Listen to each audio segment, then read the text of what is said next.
Friend good morning back to my channel. তো ৰাতিপুৱা আজি 5টাতে উঠিলোঁ এইবিলাক কাটিম বুলি। কঁঠাল আম আনি থৈ দিছিলোঁ আৰু এতিয়া এইবিলাক ছিঙি আনিলোঁ মোৰ খেতৰ পৰা। মাছে দি বনাম জোল। আৰু এয়া কালি কিনি আনিছিলোঁ শুকাই গ'ল, এতিয়া এয়া বনাম, কণ বিলাহী দিম লগত। আৰু 7:30 আৰু বাহিৰত চাব কি অৱস্থা।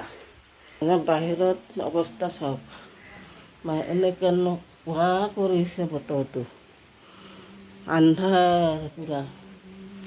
মানে এতিয়া লাগিছে গধূলি 6টা বাজিছে, কিন্তু এতিয়া ৰাতিপুৱা 7:30 হৈ আছে।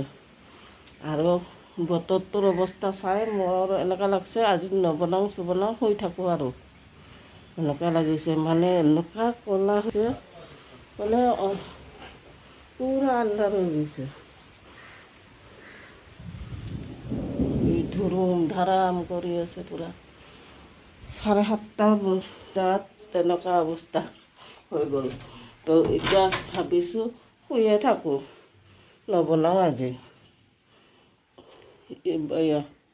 মোবাইলত অলপ ঠিক বাহিৰৰ ফালে চাওক, এতিয়া লাগিছে ৰাতি হৈ আছে নতুনকৈ, মানে গধূলি হৈছে এনেকুৱা লাগিছে।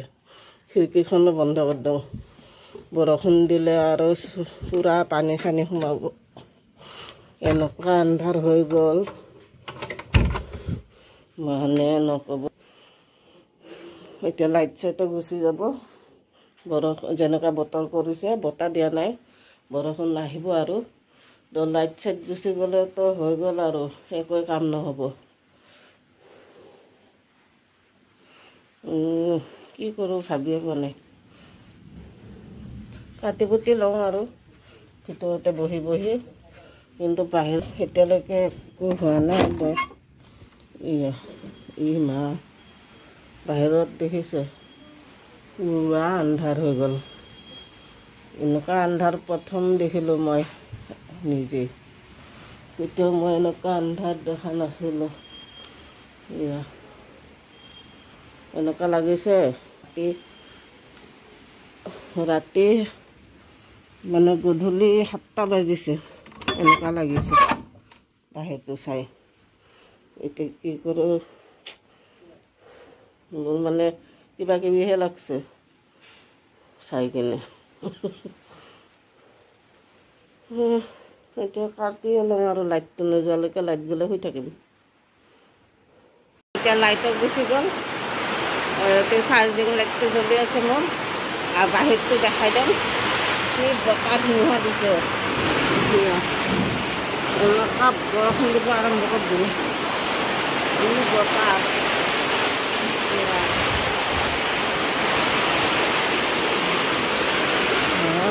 বাহিৰত ঠাণ্ডা লাগি গৈছে বাহিৰত গৈ।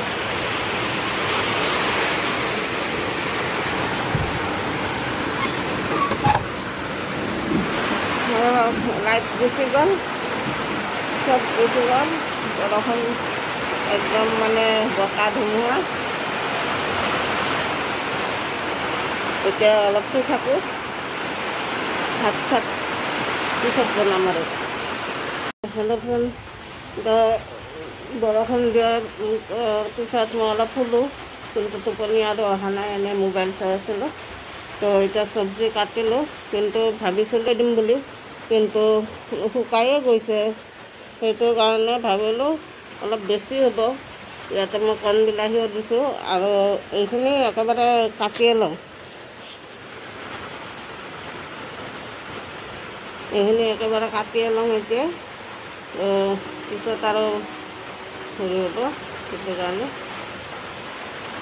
আৰু কাটা হৈ গ'ল। এতিয়া ধুই আনো, ধুই আনি বনাওঁ আৰু। বৰষুণটোতো যেতিয়া যেনেকুৱা কৰিছিলে মোৰ মাথা চাথা বেয়া হৈ গৈছিলে, তো এতিয়াও দি আছে, নাই অলপ কমিছে আৰু আগতকৈ পুৰা এতিয়াও দি আছে। এতিয়া ৰখি থাকি লাভ নাই, এতিয়া বনাই লওঁ আৰু। 8:30 হৈ গ'ল। এইবিলাক ধুই আনো, আনি বনাওঁ। আজি ভেদাইলতা, মানিমুনি আৰু নৰসিংহ, মাছৰ জোল আৰু কচু, বাছ এইটো কচুটোৰ নাম পাহৰি গ'লোঁ, আপোনালোকে যদি জানে কমেণ্টত লিখিব দেই। মই পাহৰি গ'লোঁ নামটো। এইটো কচু জাতৰ ভিতৰতে পৰে। ওলকচু পাতৰ দৰে দেখাতে, কিন্তু ওলকচু নহয় এইটো। তো এতিয়া এইখিনি বনাই লওঁ আৰু। কচু চব্জিখন হৈ গ'ল, নমাই দিওঁ।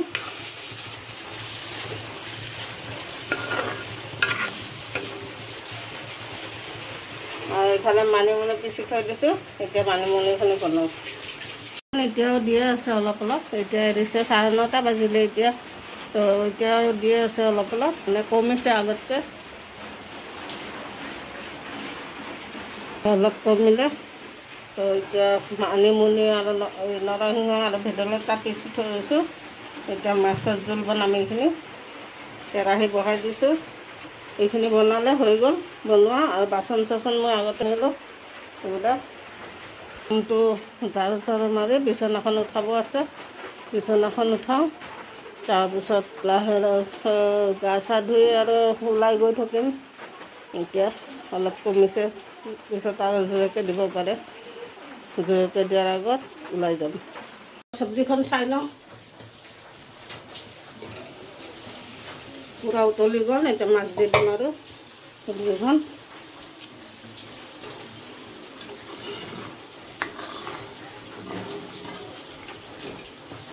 ভেদাইলতাৰ জোল, মানিমুনি ভেদাইলতা আৰু এইফালে মাছ ভাজি থৈ দিছোঁ, মাছ দি দিওঁ।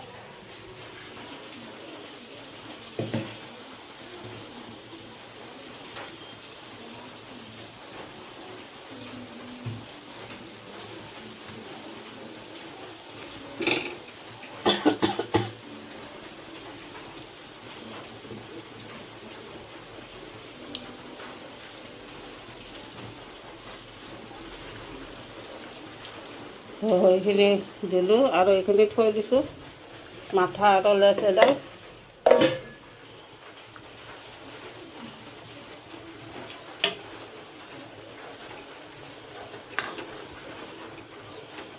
অকণমান উতলিব দি নমাই দিম আৰু হৈ যাব। ঢাকন মাৰি দিওঁ আৰু 5 মিনিট উতলিব দিওঁ, তাৰপিছত হৈ যাব। তো এতিয়া গা ধুই আহোঁ, চব কাম হৈ গ'ল। ৰুমটো ঝাৰু দিব আছে, ৰুমটো ঝাৰু মাৰি গাটো ধুব যাওঁ।